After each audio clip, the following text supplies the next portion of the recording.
Mariners fans, let's talk. We've got roster protection, we've got controversy, and we've got a division race that's shaping up to be the closest we've seen in a decade. But first, I need to say this.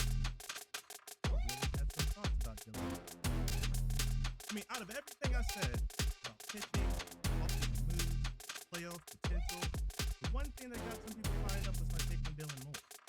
So yeah, we're gonna circle back on that because we need to set the record straight. That's just the stuff. Ryan Davis dropped his 26-man roster predictions, and let's just say there are a couple names that will not surprise. And speaking of surprises, who's the dark horse that could actually make opening day roster? I've got a name. You might want to keep your eye out on this. You may not like that one. Oh, in the AOS, we've got a three-way tie in the preseason projection. Three-way tie. This division is up for grabs in a way we haven't seen in years. So what do the Mariners need to do to come out on top? All that and more. Keep it electric. Episode 73 starts right now. Alright, let's jump right in. Last week's episode was one of the longest done into electric, and honestly, I hope that's the time it needs to come. With the season about to get rolling, there's going to be plenty to discuss. At least I hope there's going to be. But out of everything I talked about in that episode, roster, pitching staff, the lineup changes, the thing that sparked the most pushback, Dylan Moore. Dylan Moore Discord. That's what we're doing. That's where we're drawing the battle line. So let me set the record straight because some of y'all apparently heard something I didn't say. At no point did I say Dylan Moore is a bad player. At no point did I say Dylan Moore shouldn't start at second base. At no point did I say Dylan Moore isn't a useful piece for the Mariners. No, what I did say, and what I will continue to say, is that if the Mariners are serious about making a run at winning the AL West, Dylan Moore cannot be their best option second base. And if you look at the numbers, they back that up. Fangraphs just dropped their 2025 season projections, and let me tell you, it's not exactly a glowing endorsement of the Mariners second base. Seattle's second base group ranks 21st in Major League Baseball. The leader of that unit right now on the roster, that's Dylan Moore. His projected WAR for the season is 1.3. That's fine. But let's not pretend it's elite. And before anyone jumps in with, well, that's not just on Moore, the whole infield has been shaky, I hear you. But let's break it down. Jorge Polanco is healthy and projected for a big bounce back year. Actually projected 10th of all Major League Baseball for bounce back year. JP Crawford is healthy and also expected to improve. Luke Raley struggled early last year, but finished strong and is projected to take another step forward. So when you look at the trajectory of the Mariners infield, Dylan Moore, realistically, is the weakest link. And that's not even an insult. That's just where the team is right now. And here's the thing. I actually think Dylan Moore is a great player in the right role. He's a valuable utility guy, a player who can fill in at multiple positions and give you solid at-bats in the right matchups. But history tells us that when he's asked to be an everyday starter, his production dips. We even heard it straight from Dylan Moore himself. Last season, in an interview after his 10 to 14 game hot streak filling in for JP, he openly admitted that he knows what type of player he is. He understands that his value comes from moving around the field, stepping in when needed, and excelling in that role. I completely agree with that. That's not a knock. It's just being realistic. Now, look, if you genuinely believe Dylan Moore should be the Mariners' full-time second baseman, that's your opinion. I respect it. I just completely disagree. Because a World Series caliber team needs more than a platoon at second base. They need reliable everyday production from that spot. In over 6 years, Dylan Moore has not shown he can be that guy. So again, I'll say it one more time for the people in the back. Dylan Moore is a great utility asset. Dylan Moore is a great utility asset. Dylan Moore is a great utility asset. But if the Mariners' best option at second base for an entire season is going to be Dylan Moore, they're going to have a problem. And if you feel differently, well, hey, that's just all right. If you're listening and you're a fan of the Mariners, this calls for a celebration. One of the most polarizing players in the division is finally out of the AL West. That is Alex Bregman, longtime Houston Astro, headed to Boston. After months of speculation, the two-time All-Star, he agreed to a 3-year, $120 million deal with the Red Sox, officially ending his time in Houston.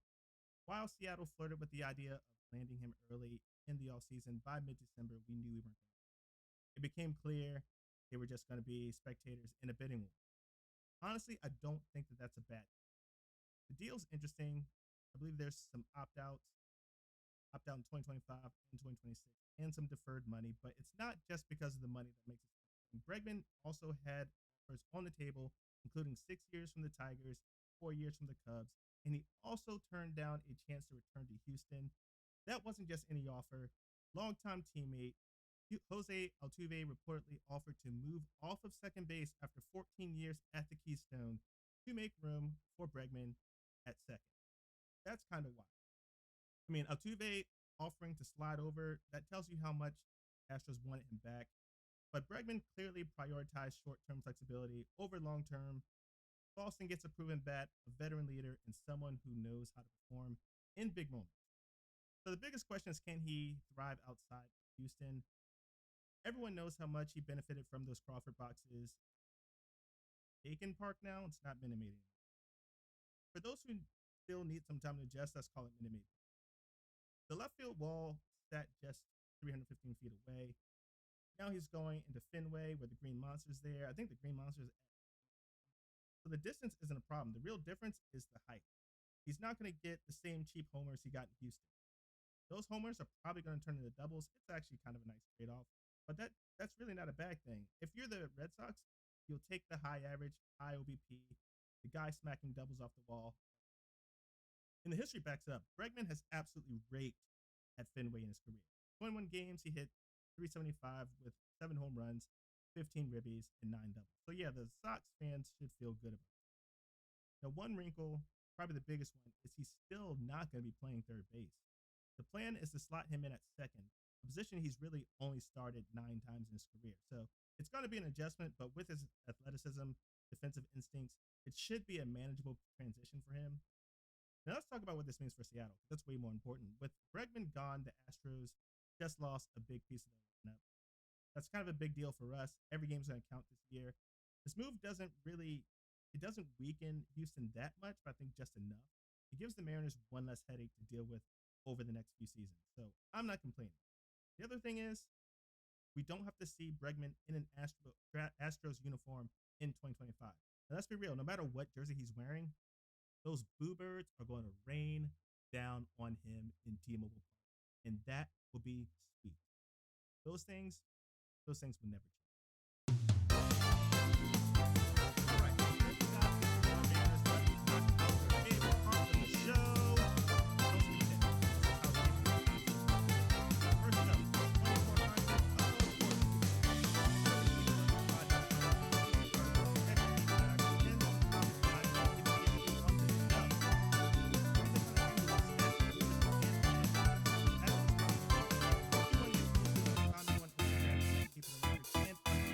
Twitter for the OGs, and electric fire. You want to see the league, drop my name, post my name, post me.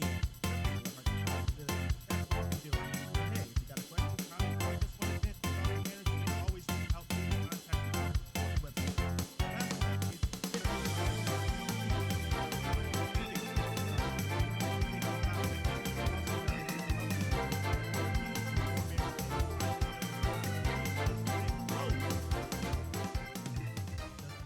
all-season approach present confidence or complacency? Let's start with the obvious. Mariners had every opportunity to make some splashy moves this season. Instead, they're running it back. The biggest example is the most recent signing, bringing back Jorge Polanco, despite having a rough year.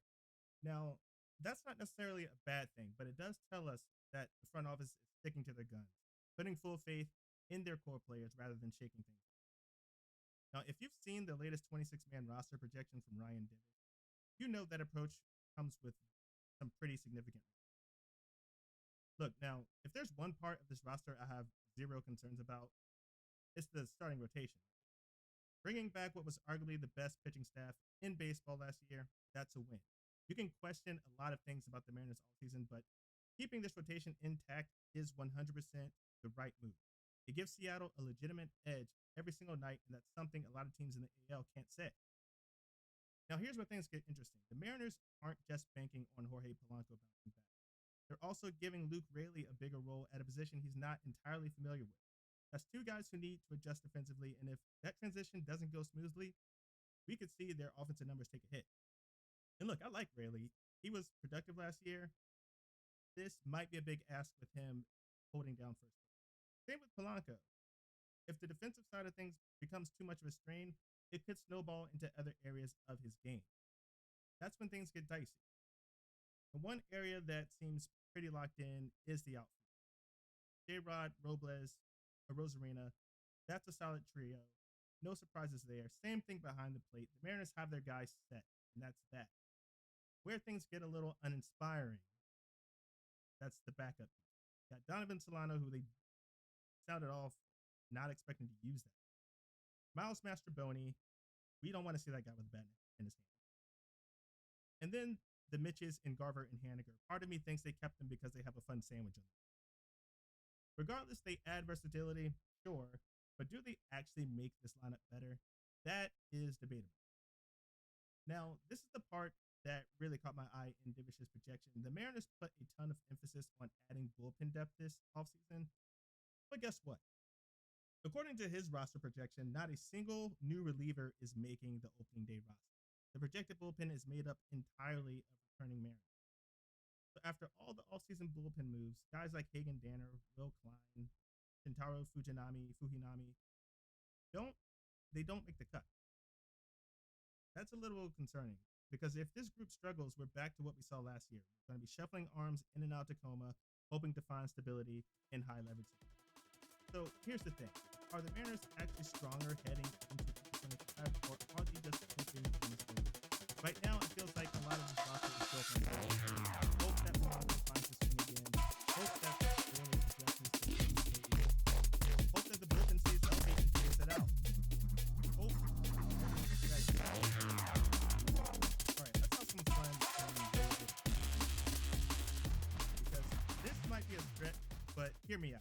Because if this scenario actually plays out, for one, you'll see it.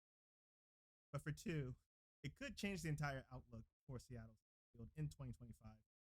So we all saw what Victor Robles did after joining the Mariners last season. The guy was electric. He brought speed, he brought energy, and most surprisingly, he brought a level of offensive production we haven't seen from him in his entire career. Over 77 games, he hit 328 for 4 home runs, 26 ribbies, and 30 stolen bases, all while finishing with an impressive 845 OPS and 155 OPS plus. That is an elite level play. Now the question is, can he do it again? Look, a regression is probably inevitable. We're talking about a guy who had a career 245 batting average before he landed in Seattle. But how much regression? That's what we're talking about.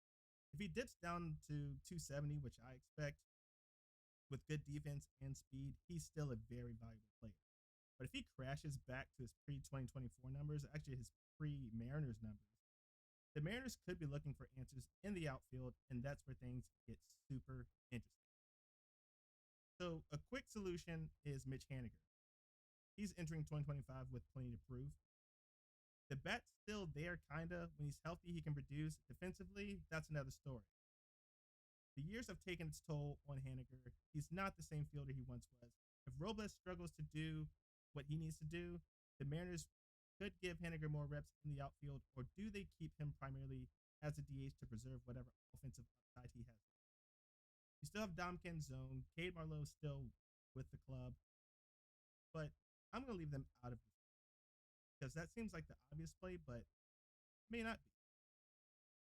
So the fun part of this discussion is I think there's another name lurking in the background. Basaro Montez. Now, look, if you're not familiar, Montez has been absolutely tearing through the Mariners minor league system. He's just 19, but he's putting up video game numbers. 21 homers, 105 ribbies left, 288 batting average, 881 OPS. And get this, his power profile is eerily similar to another guy who made waves in Seattle after tearing it up in the minors at a young age.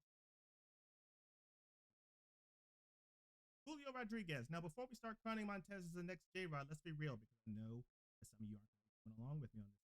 They are not the same player.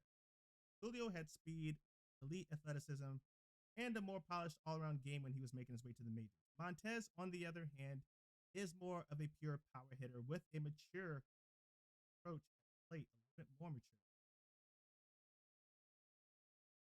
He's not going to steal your bases. He's not the same defensively, but the bat is something. Here's the scenario I want to throw out. What if Montez dominates in spring training?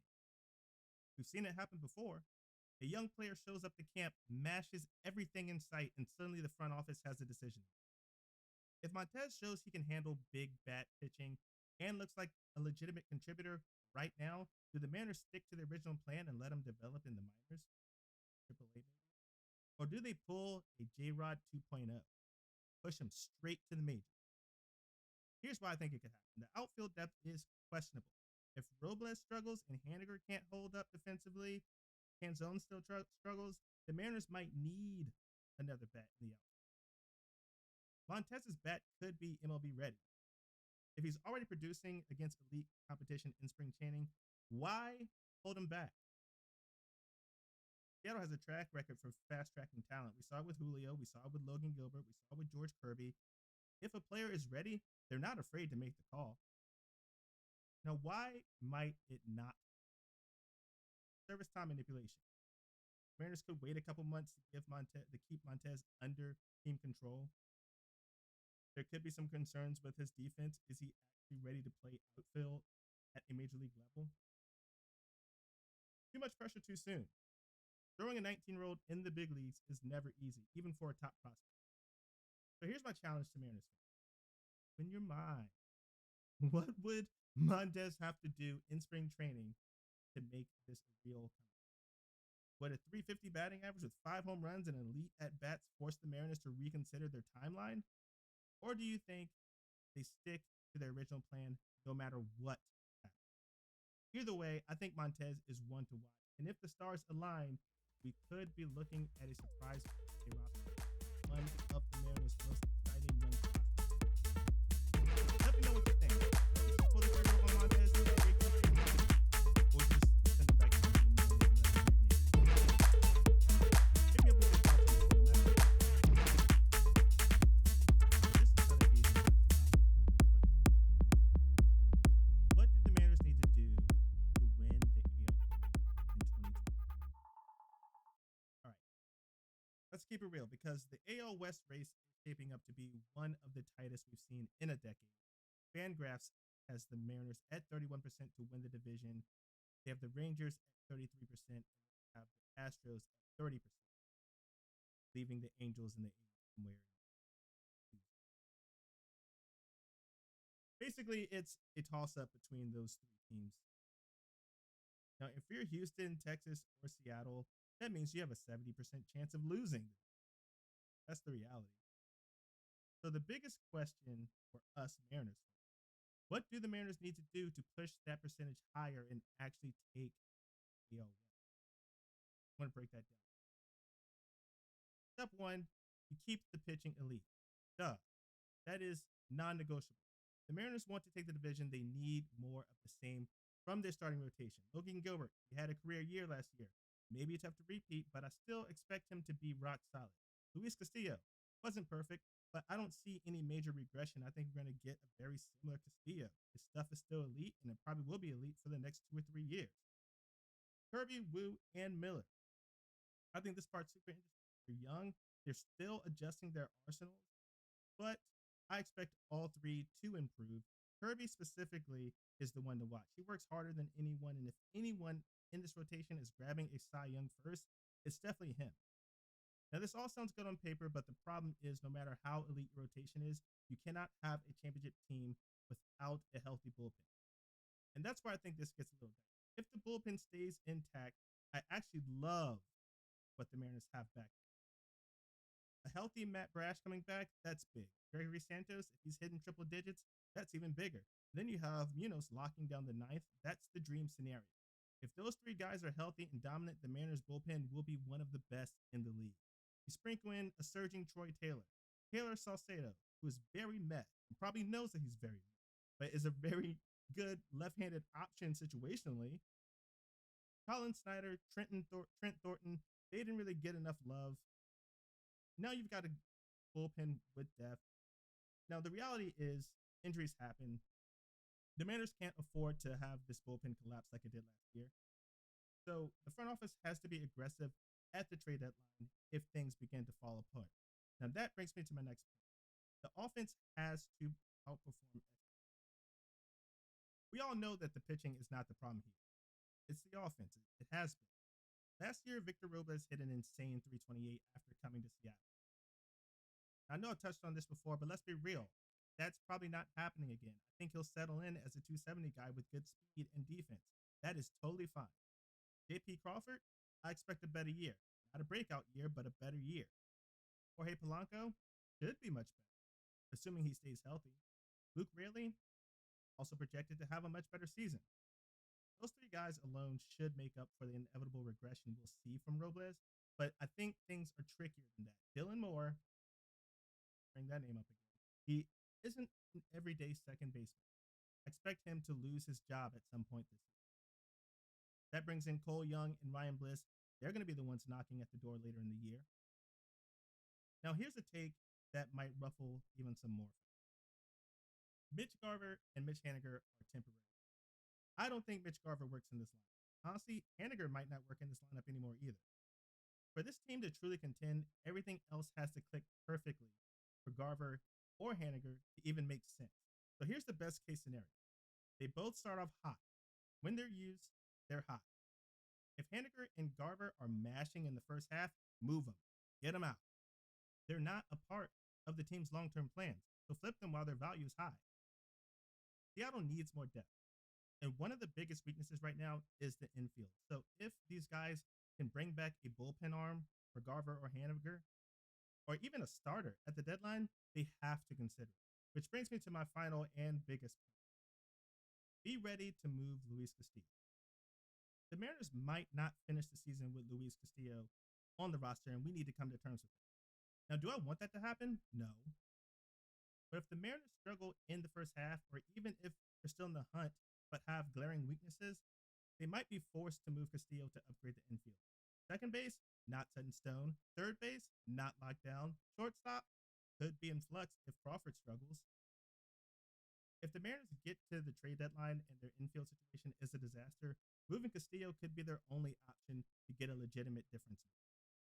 I hate to say it because I love Castillo and I love what he brings, but the reality is Seattle needs too many things to go right for the current roster to win the AL West. If things don't go right, they're going to be forced to make moves. At the end of the day, we know what we're getting from J-Rod, Cal, and the outfield. J-Rod, he's going to have a better year than last year. Maybe not MVP level like projected, but better. Raleigh, even if he gives you 220 with 30 bombs, that's more than enough. In the outfield, even if there is regression, it's not going to tank the team. The real issue is the infield. Now, if second, third, or shortstop become a black hole, the Mariners are not going to win the division. It's really that simple. So, one more time for the people in the back. If the Mariners want to win the AL West, they have to keep the rotation elite, keep the bullpen healthy, get more out of the offense than expected, be ready to flip Garver and Haniger if they start hot, be prepared to move Castillo if they need a serious infield up. That's it. That's the path. It's not impossible, could be improbable. But right now, Seattle is asking for too many things to go right. And when you're relying on bounce back seasons, this mini bounce back seasons, and health and development, you're playing with fire. That's going to do it for this episode of Keep It Electric. Thank you so much for clicking my face and giving me the opportunity to babble to you. I hope everyone has an electric weekend. Talk to you next time. Go, man.